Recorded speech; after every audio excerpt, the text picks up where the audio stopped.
going to change an area, you do three things. Number one, you focus on it and you get clear and compelling vision for what you want. If your body's not where you want it to be, I tell you there's one simple reason. It's not your focus. No, I focus on it. I focus all the time on how fat I am. No. See, if you focus on crashing into the pole, trying not to, the more you try not to, what you focus on, that's where the energy goes, that's where you go, right? We all know that.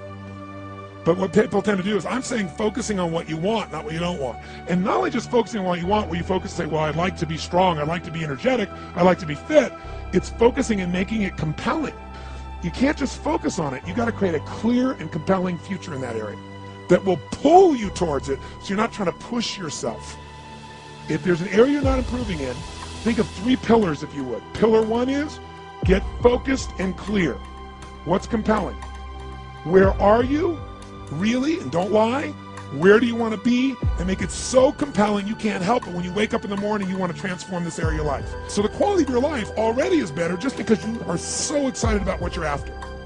When you do that with your body or your emotions or your finances or time or any other area, and you start focusing and you're clear, you're going to have energy. You're going to have drive. You're going to start to do something.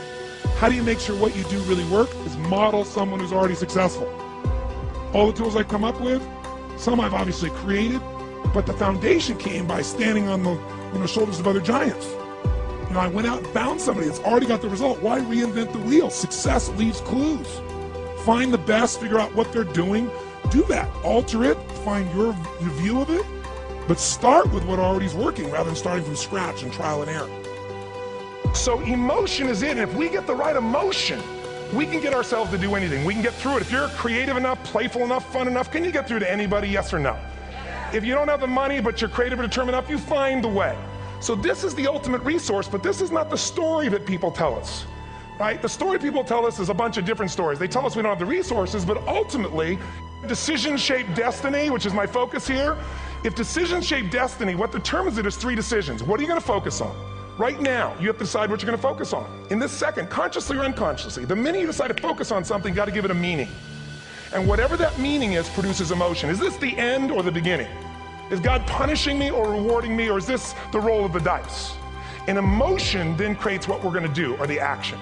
So think about your own life, the decisions that have shaped your destiny.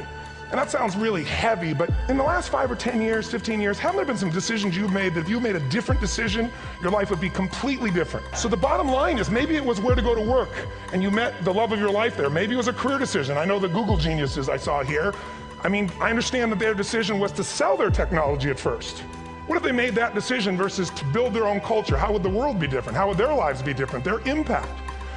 The history of our world is these decisions. When a woman stands up and says, no, I won't go to the back of the bus, she didn't just affect her life. That decision shaped our culture.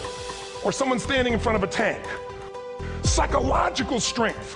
That's the difference in human beings that I've seen of the 3 million I've been around. Because that's about my lab. I've had 3 million people from 80 different countries that I've had a chance to interact with over the last 29 years. And after a while, patterns become obvious. You see that South America and Africa maybe connect in a certain way, right? Other people say, oh, that sounds ridiculous. It's simple.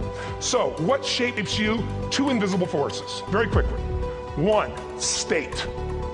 We all have had times. Have you had a time you did something and after you did it, you thought to yourself, I can't believe I said that. I can't believe I did that. It was so stupid. It wasn't your ability, it was your state.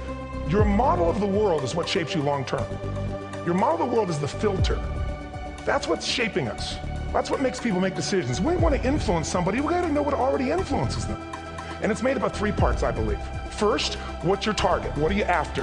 Which I believe it's not your desires. You can get your desires to goals. How many of you ever got a goal or desire and thought, is this all there is? How many have been there? Say aye.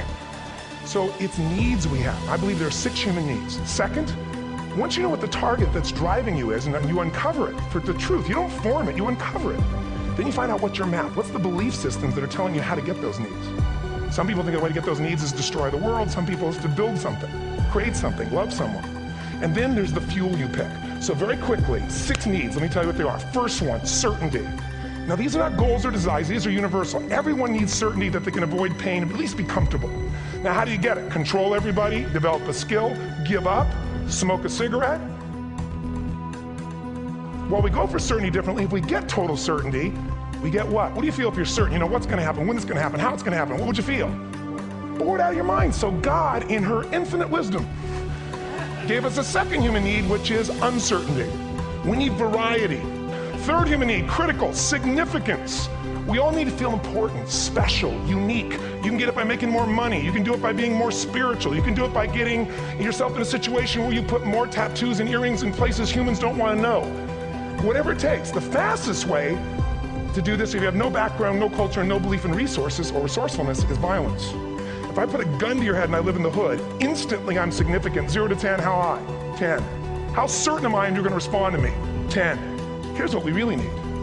Connection and love, fourth need. We all want it. Most people settle for connection because love's too scary. Now these first 4 needs, every human finds a way to meet. Even if you lie to yourself, you need to have split personalities. But the last 2 needs, the first 4 needs are called the needs of the personality, is what I call them. The last 2 are the needs of the spirit. And this is where fulfillment comes. You won't get fulfillment from the first 4. You'll figure a way, smoke, drink, do whatever, meet the first 4. But the last 2, number 5, you must grow. We all know the answer here. If you don't grow, you what? If a relationship's not growing, if a business is not growing, if you're not growing, it doesn't matter how much money you have, how many friends you have, how many people love you, you feel like hell. And the reason we grow, I believe, is so we have something to give of value. Because the 6th need is to contribute beyond ourselves. Because we all know, corny as it sounds, the secret of living is giving.